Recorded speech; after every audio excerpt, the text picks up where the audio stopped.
લોકસભામાં વક્ફ સંશોધન બિલ રજૂ કરી દેવામાં આવ્યું છે। કિરણ રિજિજુએ આ બિલ રજૂ કર્યું છે અને અત્યારે અનુરાગ ઠાકુર એના પર બોલી રહ્યા છે। જોઈએ શું કહી રહ્યા છે। ये कहते हैं कि पुराने कानून के तहत न्याय मिल जाएगा। सर न्याय नहीं मिलता। सर एक मिनट सर आप देखिए वक्फ की आय जो 12,000 करोड़ रुपया साल होनी चाहिए थी आज 1,30,00,000 रुपया रह गई है। कौन खा रहा है पैसा वक्फ बोर्ड का? कांग्रेस के नेताओं के नाम आते हैं।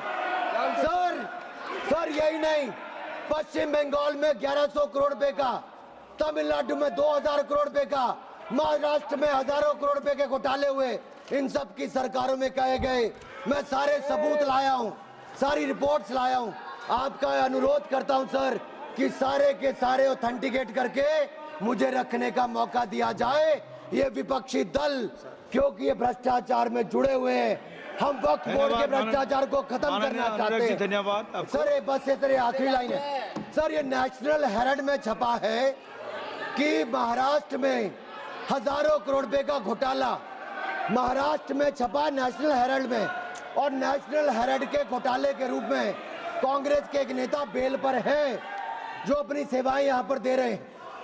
उसी नेशनल हेराल्ड में लिखा गया है ये कांग्रेस तंत्र का वो बंदर है जहां रोटी के बंटवारे के नाम पर ये सारी रोटियां खा जाते हैं। सर ये मंदिरों की जमीन संपत्ति के नाम ये विशेष कानून इसके लिए क्यों नहीं है? सर ये वक्फ के लिए क्यों है?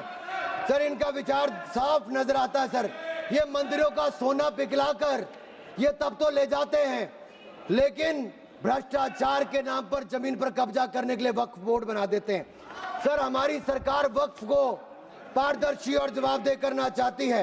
हमारे पास काफी वक्ताओं का लिस्ट है, सबको बोलने का मौका देना है। लास्ट 30 सेकंड में लास्ट 30 सेकंड सर। सर आपने कहा था कि कोई बीच में टोका टोकी नहीं करेगा, लेकिन इन्होंने तो एक ऐसा जमींदार खड़ा कर दिया है जो एक नहीं अनेक ऐसी हजारों करोड़ रुपए की संपत्तियां खा गए। और कर्नाटक के कुछ नेताओं के, कांग्रेस के नेताओं के नाम है सर, ले सकता हूं जिनका रिपोर्ट में नाम आया सर, विधानसभा में रिपोर्ट आई है सर, सिटिंग विधायक है, पूर्व विधायक, पूर्व मंत्री, राज्यसभा के प्रतिपक्ष के नेता हैं। ये वक्फ की प्रॉपर्टियों पे कब्जा करने वाले, पैसा खाने वाले हैं। और यहां तक कि एक 5 स्टार होटल का भी सुलह कराने के लिए इन्होंने कही। सर मैं इतना ही कहना चाहता हूं, ये बिल मुस्लिमों के जीवन में एक बड़ा बदलाव लाएगा। हर वर्ष हजारों करोड़ कमाने का प्रावधान करके दिखाएगा। अच्छी शिक्षा, अच्छी सुविधाएं, अच्छे मकान, अच्छा इलाज और अच्छा भविष्य देने का काम ये नरेंद्र मोदी की सरकार में वक्फ बोर्ड का संशोधन बिल उम्मीद के माध्यम से एक नई उम्मीद बांध कर दिखाएगा, नई उम्मीद बांध कर दिखाएगा। बहुत बहुत धन्यवाद। माननीय सदस्य श्री अरुण भारती जी। अरुण भारती जी। वक्फ बोर्ड का जो प्रावधान किसी मस्जिद, किसी मंदिर, किसी धार्मिक स्थल का व्यवस्था का कोई लेना देना नहीं है। ये सिंपली एक प्रॉपर्टी का मैनेजमेंट का विषय है। ये कोई मुसलमान अपना ज़कात देता है, फितरा देता है, उसको हम पूछने वाला कौन होते हैं? ये आपका धार्मिक भावना से जुड़े हुए चीज है, उसमें सरकार का कोई लेना देना नहीं है। सिर्फ भ्रम फैलाना है सर, मंशा इनकी कहीं और है।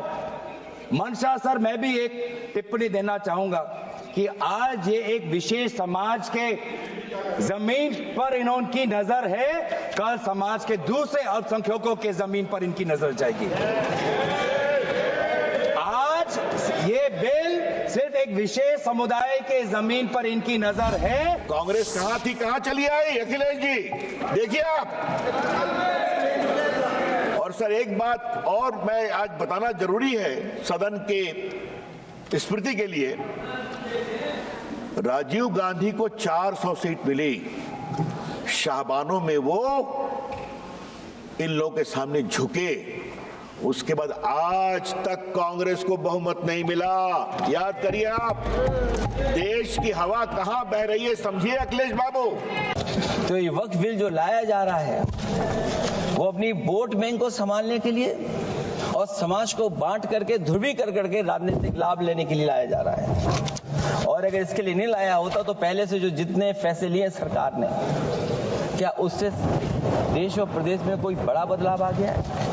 अगर स्मार्ट सिटी का बात करें तो कितनी स्मार्ट सिटी बन गई है आपकी? आपके नोटबंदी की वजह से न जाने कितना रुपया कहां निकल रहा है।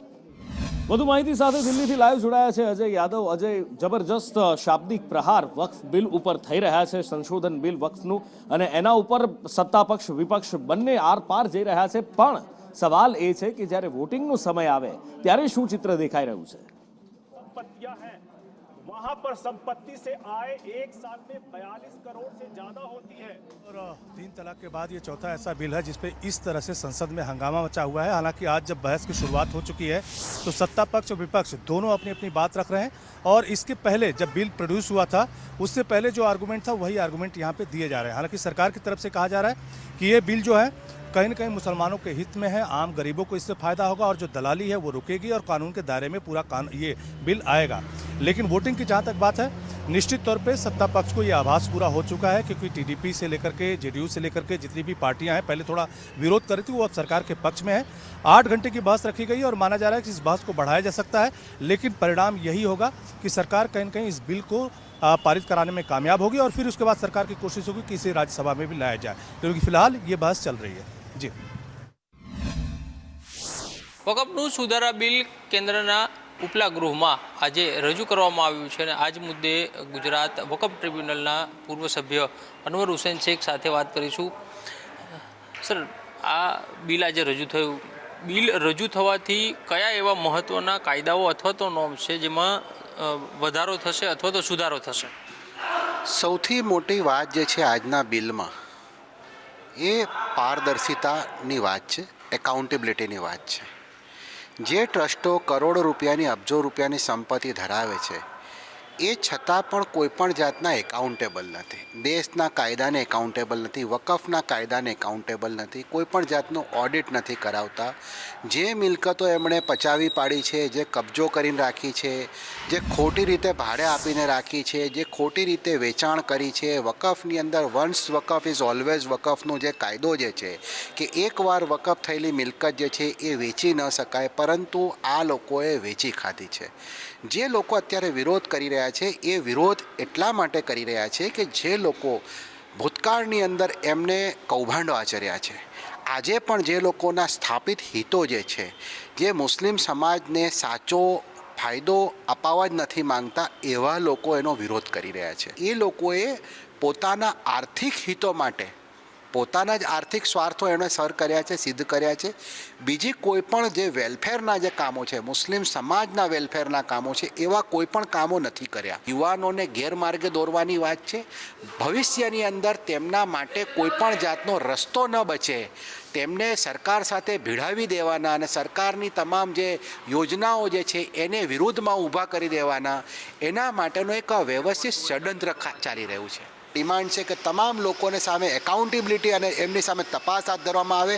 જે મિલકતો, જે વકફ બોર્ડની મિલકતો જે વેચી નાખવામાં આવી છે, જે વેચાઈ ગઈ છે, એ પરત લાવવામાં આવે. એ અમે સ્પષ્ટ માંગ કરીએ છીએ. કોઈ પણ જાતના વિકાસમાં રસ નથી, માત્ર વિરોધ કરો અને પોતાના રાજકીય રોટલા શેકો, બસ આ જ એમની માનસિકતા છે. કેમેરામેન પુખરાજ શર્મા સાથે કશ્યપ જોશી, સંદેશ ન્યૂઝ, અમદાવાદ.